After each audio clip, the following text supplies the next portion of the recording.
using No locking nut. no locking nut. The old first record. Yeah. Stock Fender tremolo. With this guitar with no Floyd Rose. You know, no Yep. locking nut. And people were just tripping around. How the fuck to keep that thing in tune? But it's all process of elimination and making sure everything's lined up. And Straight string pull. Yeah. And I used to even take the guitar string through the block in the back, and with every turn, I would hold the string and turn it with it. So that the string didn't twist. So, exactly. And straight, smooth, and I used to put it through the tuning peg and line it up, not down. So that it was straight into the peg instead of and so break angle. If you look at old stuff, I always have to keep my hand there, because if you hit the string too hard, it would pop out of the nut. And then I put 3-in-1 oil in the brass nut, and the grooves were bigger than they were supposed to be, but that's the only way it could slip and slide, kind of like a Mazzola party. You tricked it out. Yeah. But tricked it out for myself. Right, for performance. But you figured a way to tweak and trick it out. Well, you know me well enough that I trick everything out. To your spec, to what works for you. Whatever works for me. Do you remember what inspired you to paint the stripes? I don't have a clue. It just happened? Yeah. I just took, I'm going, okay, it needs paint. And for some reason, I just grabbed masking tape. And I just started rolling it around on it. And then I painted it black first. And then I taped it for some reason, I don't know. And put tape on it, and then I spray painted it white. And I took the tape off, and then I used rubbing compound to smooth it out.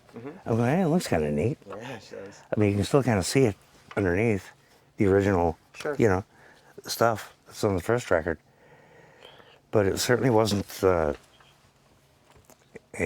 corporate manufactured. It wasn't scientifically derived at in any way. It was just like pretty much everything I do. It's kind of a mistake, you know? The guitar, black and white, is super famous. But the guitar with the I almost wish I know. top coat of red See, that's what's funny. is even more famous. I know.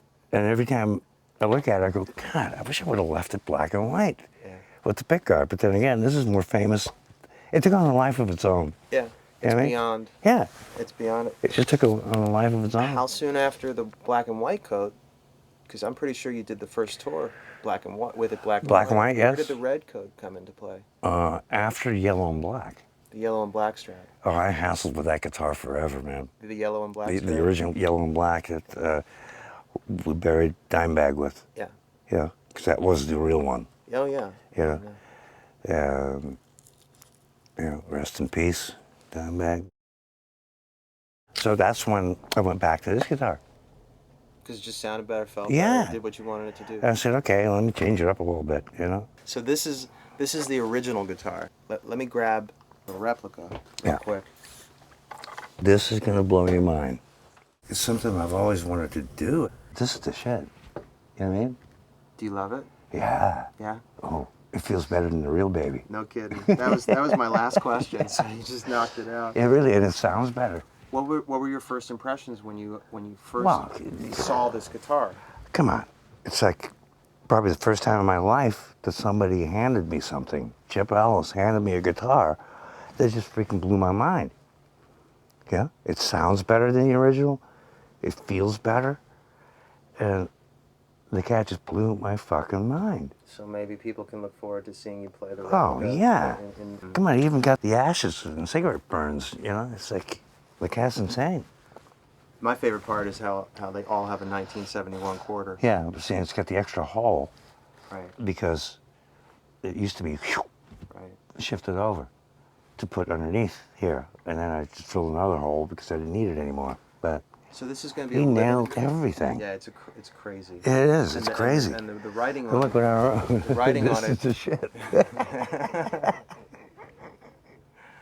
It sounds better. Than the original.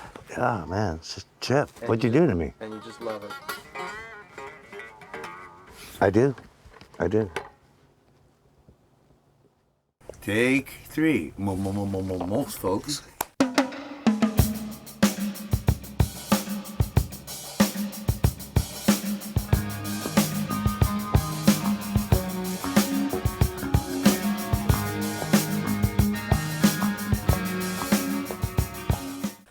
So I want to introduce everybody to the man responsible for this amazing recreation of Ed's most famous #1 baby guitar, and that is Chip Ellis. Chip is a guitar builder for Fender Musical Instruments, the parent company to the EVH Guitar Company. He's done an amazing job, and I thought it'd be really good to get insight from Chip's perspective on the guitar. If you don't mind, I'm going to pepper you with some questions. And Please do. How did you come into this project?